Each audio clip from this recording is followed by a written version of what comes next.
강의를 속개하겠습니다. 이번 시간에는 통화량의 내생 변수적 성격에 관한 보론이라는 주제로 강의를 올리도록 하겠습니다. 여러분께서는 교재 313페이지를 보아주시기 바랍니다. 제4항 통화량의 내생 변수적 성격에 관한 보론 1. 수행될 거래의 총액이 변화할 때 통화량이 스스로 변화하는 메커니즘. 이제 이렇게 제목이 써 있죠. 예, 설명을 드리도록 하겠습니다. 여러분, 그 화폐 수요 아시죠? 화폐 수요란 말을 제일 먼저 쓴 분은 아마도 케인즈라고 할 수 있죠. 존 메이어드 케인즈. 케인스의 화폐 수요. demand for money죠. demand for money. demand for money. 기존 경제학에 쓰고 있는 개념이죠. 여기에 대응되는 개념이 저의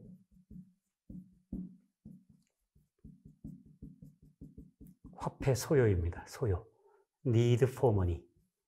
need for money. 네.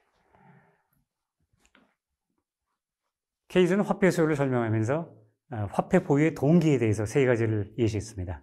다 아시죠? 거래적 동기, 예비적 동기, 투기적 동기. 네. 그러면 그 거래적 동기에 의한 화폐 수요를 거래적 화폐 수요라고 부릅니다. 거래적 화폐 수요. Transactions demand for money죠. Transactions. 이때 거래는 영어로 transactions이죠. 네. 마찬가지로 저희 화폐 소요에서도 그 거래적 동기에 의한 화폐 소요가 있습니다. 거래적 화폐 소요가 있습니다. 거래적 화폐 소요. 거래적 화폐 수요. 중요한 거는 똑같이 거래인데 이 거래의 내용이 다릅니다. 여러분 기존 경제학에서는요, 이 거래적 화폐 수요라고 하면서 거래가 구체적으로 어디서부터 어디까지 모든 범위의 거래를 다 포함해야 되는지, 일부 거래만 포함해야 되는지에 대한 설명이 부족합니다. 아니, 인식조차 안 하고 있는 경우가 많습니다.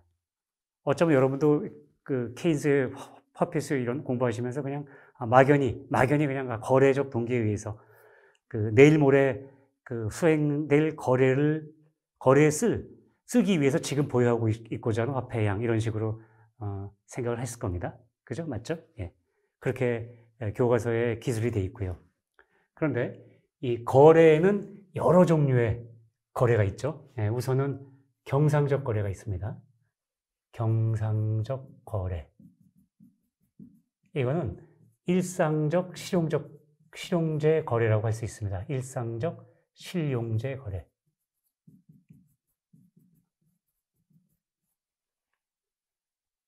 current transactions 혹은 daily transactions 이렇게 표시할 수 있는 거죠. 일상적 실용재 거래라는 건요, 우리가 일상생활을 하면서 가게가 일상생활을 하면서 그 생필품을 구매한다거나 하는 그 일반적인 거래들 있죠. 예. 일상적인 거래. 일상적으로 재화나 용역을 구매하는 그런 거래. 그 다음에 기업들이 생산을 하기 위해서 예컨대 노동이라거나 그 외에 어떤 부품, 원료 이런 것들을 구매하는 거래, 이런 것들을 우리가 일상적 실용재 거래라고 할 수 있거든요. 경상적 거래. 또 경상적 거래 말고도 이제 부채를 상환하기 위한 상환적 거래가 있습니다. 상환적 거래. 상환적 거래가 있고요. 또 어떤 거래가 있냐면은 예를 들어서 채권 매입하는 거래도 있고, 주식 매입하는 거래도 있고, 주식 거래도 있고, 부동산 거래도 있습니다. 부동산 거래도 있고, 이렇게 거래가 여러 가지가 있는데요. 거래적 화폐 수요라고 할 때 거래는 뭘 포괄할까요? 이걸 전체를 다 포괄할까요?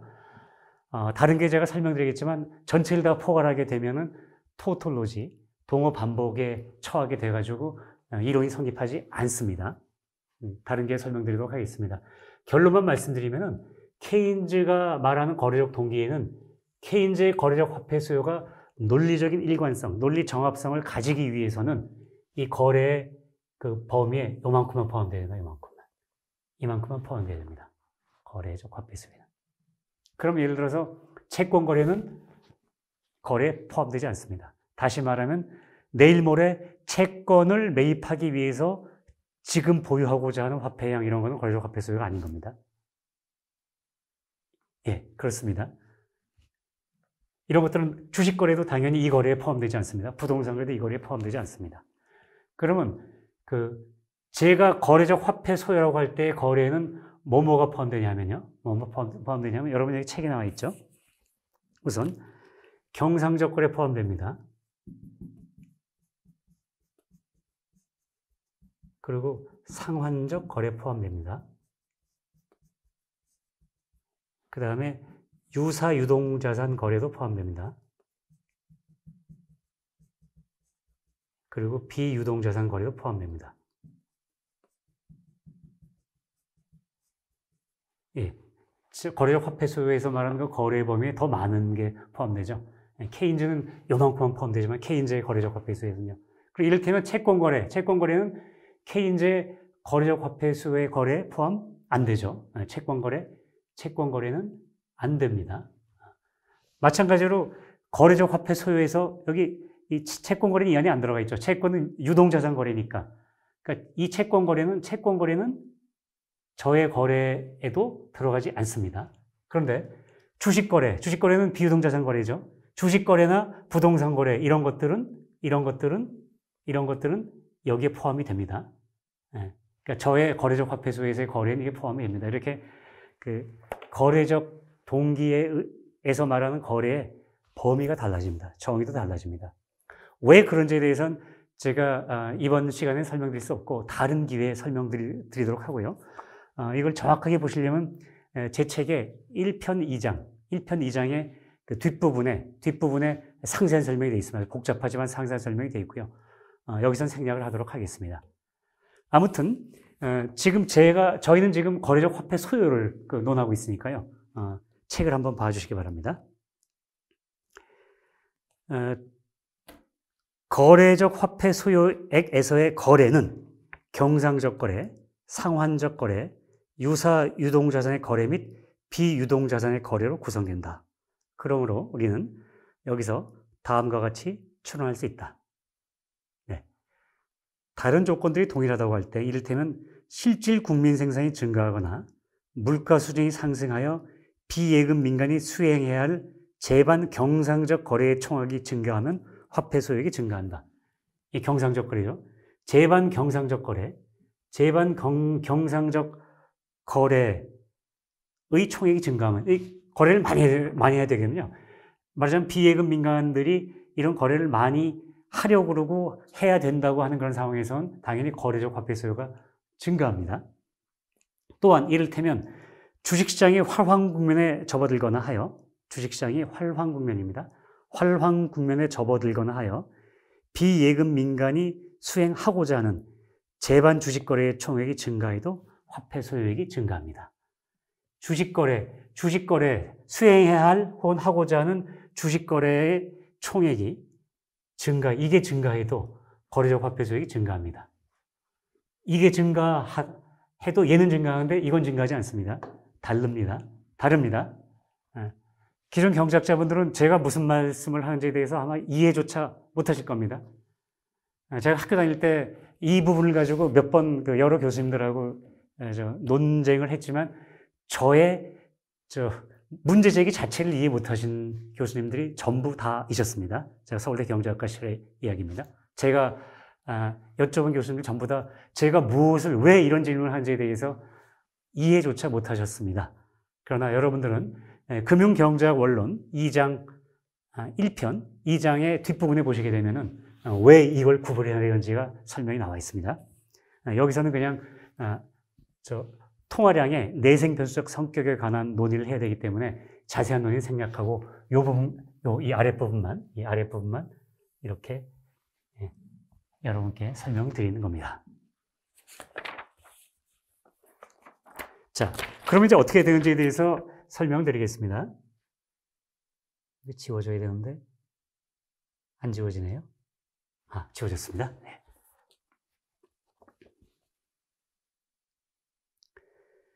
자, 그렇다면 다른 조건들이 동일하다고 할 때 예컨대 실질 국민 생산이 증가하거나 실질 국민 생산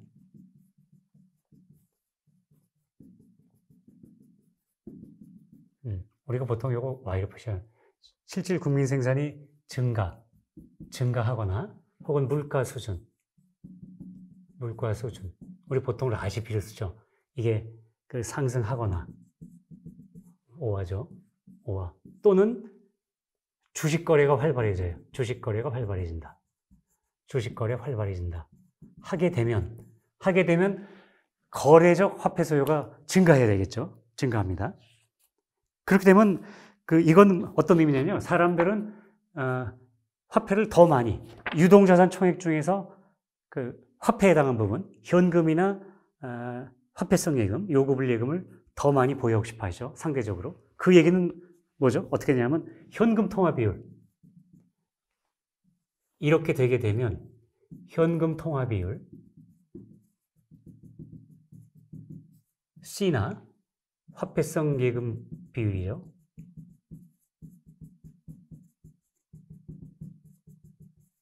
비율 D.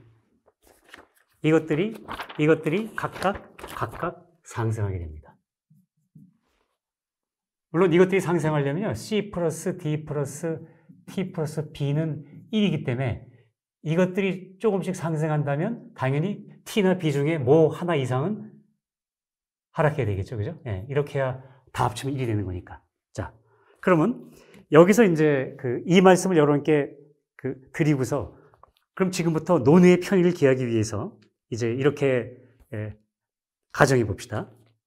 이런 요인으로 우리는 이거 다 한꺼번에 고려하기 힘드니까 대체로 거래할 때 요즘은 현금보다도 이제 화폐성 예금을 많이 쓰니까요. 화폐성 예금 D가 이렇게 증가했다고 칩시다. D가 증가하고 D가 증가하니까 여기서 D가 증가하고 대신에 뭐 하나가 줄어들어야 되겠죠. 그러면 여기서 편의상 우리가 뭐를 준다고 제가 여기서 가정했냐면요. 채권 비율 B가 준다고 이렇게 했습니다. 이게 이렇게 되면서 동시에 채권 비율은 하락한다. 이런 경우를 이제 여러분께 소개해 드리도록 하겠습니다. 자, 그러면은 여기 써 있는 그대로입니다. 위에 예시된 것과 같은 요인으로 화폐성 예금 비율은 이 크기로 상승해 있고 동상승폭만큼 채권 비율이 이 크기로 하락해 있다고 이런 상황을 이제 가정해 봅시다. 나머지는 당초의 상태 그대로입니다. 자, 이 상황에서 그럼 본원화폐 계수는 어떻게 되죠? 본원화폐 계수는 H는 이거 제가 여러분 외워두시라고 그랬죠. 번거롭더라도 외워두셔야 됩니다. C 플러스 QD D 플러스 QT T. 본화폐 계수는 이렇게 되는 겁니다. 본화폐 계수가 이렇게 되면 본화폐 계수는 어떻게 되죠? 여기서 D가 올라갔으니까 얘가 D가 올라가는 거죠. 보이시죠? 예. D가 올라갑니다. D가 올라갑니다. D는 올라가는데 여기는 B가 숨어 있죠. 그죠? 숨어 있으니까 이 본화폐 계수에서는 B는 표시 안 됩니다. 그러니까 이제 본화폐 계수가 올라가니까 본화폐 계수가 이렇게 올라가는 겁니다. 본화폐 계수가 올라갑니다. 자, 그러면 어떻게 될까요? 그러면 유동자산 총액은 여러분들이 쉽게 아시죠? 자, 본화폐 총액은 그대로입니다. 본화폐 총액은 그대로고요. 그 다음에 H가 처음에는 이런 수준이었다가, 그러니까 HN은 처음에 HU였다가 이제 H가 상승하잖아요. 이제 상승하게 된다. 이렇게 상승하면은 HN 이퀄 상승한 H 곱하니까 이렇게 상승하게 되니까 유동자산 총액은 어떻게 되죠? 유동자산 총액이 줍니다. 유동자산 총액이 줄어듭니다. 그런데 통화량은 어떻게 될지 한번 볼까요? 네, 보겠습니다. 자, 바로 이렇게 되죠. 이 시기 통화량 M1이 이제 어떻게 되는지에 대해서 설명드렸어요. 아까 지난 시간에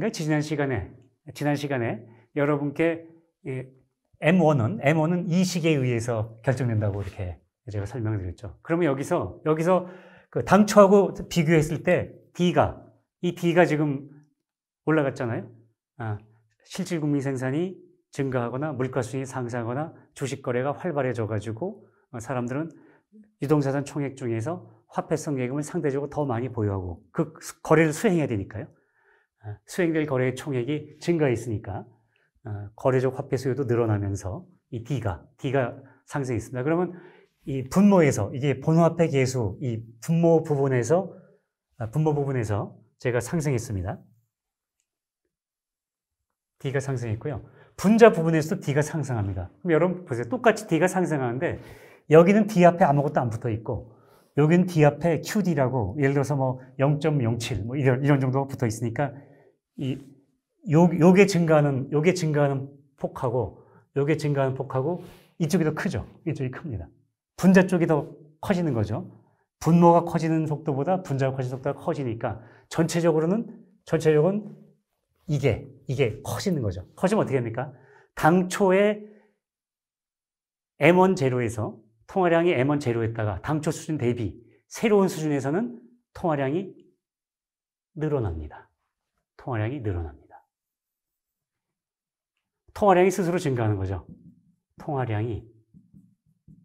통화량이 스스로 혹은 저절로 증가합니다.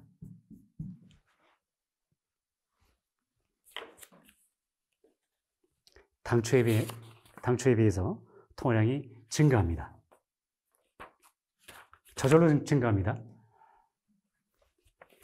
그러면 이제 여러분이 이걸 보시고서 번호화폐 총액을 그대로 뒀는데 통화량이 수행될 거래의 총액이 많아지니까 스스로 이렇게 증가를 했다는 걸 이제 여러분 확인하셨습니다. 자, 그렇게 해서 315페이지에 이 기존 경제학자들의 인습적 설명과의 비교, 이 항목을 봐주시기 바랍니다. 이상의 논의 중에서 주목되어야 할 부분을 간추린다면 그것은 다음과 같다. 실질 국민 생산이 증가하거나 물가 수준이 상승하거나 주식 거래가 활발해지면 그러면 본원 화폐 총액이 불변이더라도 통화량이 증가한다. 비예금 민간이 더 많은 화폐를 필요로 하면 통화량이 저절로 증가하는 것이다. 저절로 증가합니다. 독자 여러분께서는 이것과 기존 경제학자들이 인습적으로 행하고 있는 다음과 같은 설명을 비교해 보시기 바란다. 기존 경제학자들은 뭐라고 설명하고 있죠? 이렇게 설명하고 있습니다. 실질 국민소득이 증가하거나 물가 수준이 상승하면 화폐 수요가 증가한다. 여러분도 아시죠? P나 Y가 상승하거나 증가하면 그 화폐 수요 MD가 증가한다. 이거 다 알고 계시죠? 자, 근데 기존 경제학자들은 어떻게 설명하죠? 여기서? 그런데 통화량은 주어진 크기에서 불변이므로 그들은 통화량을 외생변수로 설정했잖아요. 아까 화폐 공급 방정식 뭐 할 때는 M 이퀄로 M 곱하기 H 뭐 이런 식으로 설명하다가 챕터가 바뀌면서는 갑자기 통화량이 외생변수가 됩니다. 그래서 통화량은 주어진 크기에서 불변하므로 화폐 수요가 증가함에 따라 시장 이자율이 상승한다. 시장 이자율은 증가했던 화폐 수요가 불변의 통화량과 같은 수준으로 감소할 때까지 상승한다. 그러니까 기존 경제학은 이렇게 설명하고 있죠. 기존 경제학은 이게 이제 그 이자율이죠. 시장 이자율. 보통 R로 쓰죠. rate, R. 그 다음에 이쪽이 이제 통화량이죠. M. 통화량을 쓰면 기존 경제학은 화폐 공급은 M 바로 외생변수로 불변입니다. 불변으로 되어 있고요. 그러면 당초에 이게 화폐 수요입니다. 화폐 수요. 당초의 화폐 수요예요. 당초의 화폐 수요가 이제 MD입니다. 당초의 화폐 수요가 이렇게 되어 있는데 P나 Y가 그러니까 MD는 뭐의 함수냐면 P, Y 이런 거에 이제 함수로 되어 있죠. 보통은 이제 이렇게 쓰죠. 이렇게 씁니다. 리퀴디티 L자 쓰죠. L자 써가지고 P나 Y의 함수다. 그러면 그 P가 상승하거나 Y가 증가하게 되면 화폐 수요가 이제 이렇게 증가하는 거죠. 이런 식으로 증가합니다. 화폐 수요가. 기존 경제학의 설명입니다. 그러면은 이자율이 당초에 여기서 설정돼 있다가 여기서 결정돼 있다가 이자율에서 R 다시로 올라간다. 이제 이렇게 설명을 하고 있습니다. 여러분들 이렇게 배우셨죠? 사실 기존 경제학자들의 이상의 설명 중 후반부의 기저를 이루는 두 가지 인식, 즉 경제 내에는 화폐 수요와 화폐 공급을 일치시키는 힘이 존재한다. 그 다음에 시장 이자율은 이 양자를 일치시키는 수준에서 R0로 결정된다라고 하는 그 인식, 이 인식이 전적으로 그렇댔습니다. 제가 이 유튜브 강좌의 오리엔테이션 시간의 첫째 시간에 말씀드렸습니다. 화폐 공급과 화폐 수요가 일치한 상태는 결단코 실현될 수가 없습니다. 케인즈가 완전히 틀린 겁니다. 케인즈가 완전히 틀린 겁니다. 기존 경제학이 지난 7, 80년 동안 완전히 오류를 범하고 있는 건데요. 이거 자체가 이런 일이 일어날 수가 없습니다. 일치한 상태가 일어날 수가 없습니다. 그러니까 이것도 틀렸지만 이건 제가 일단 다음 기회에 논할 거기 때문에 이 부분은 일단 논외로 치고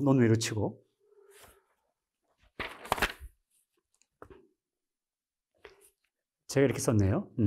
이런 인식은 케인즈 이래 지난 70여 년 동안, 근 80년 동안 기존 경제학자들이 줄곧 범해온 중대한 오류들이다. 이 점은 나중에 본격적으로 거론드릴 것이므로 여기선 논외로 하기로 하자.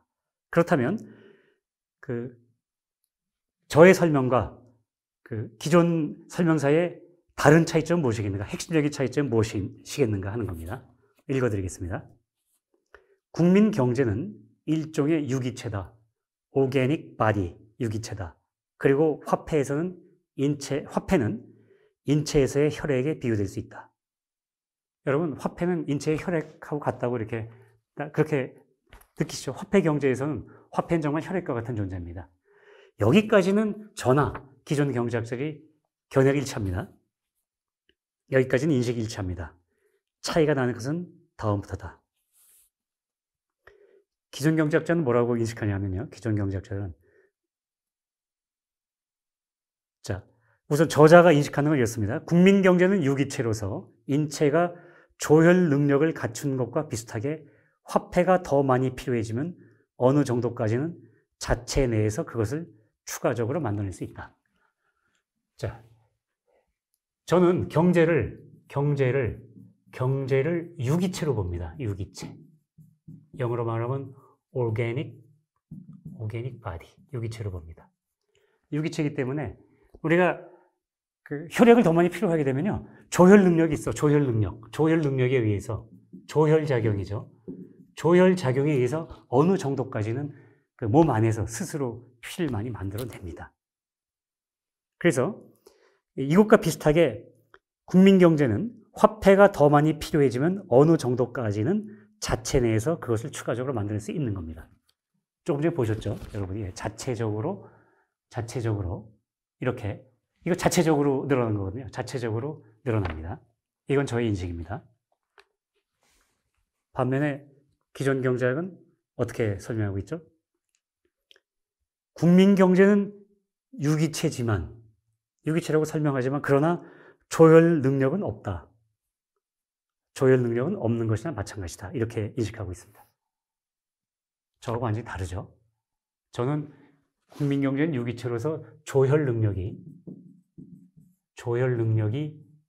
어느 정도 있다라고 얘기한 거고요. 기존 경제학은 조혈 능력이 없다. 이렇게 설명하고 있는 겁니다. 이렇게 인식하고 있는 겁니다. 저자의 설명과 기존 경제학자들이 그것 중에서 어떤 것이 현실에 부합하는지 판단하고 선택하시는 것은 독자 여러분의 자유입니다. 저자는 독자 여러분께 강권할 의사도 능력도 없다. 다만 이렇게 말씀드릴 수는 있다. 기존 경제학자들이 명의의 처방대로 제작한 것이라며 제공해온 안경은, 다시 말하면 존 메이어드 케인즈라는 명의의 처방대로 제작한 것이라며 제공해온 안경은 기실, 투명하지도 않고 왜곡도도 심하다. 반면 저자가 장인 정신으로 만든 새로운 안경은 사물을 직시할 수 있게 해준다. 사물을 직시할 수 있게 해줍니다.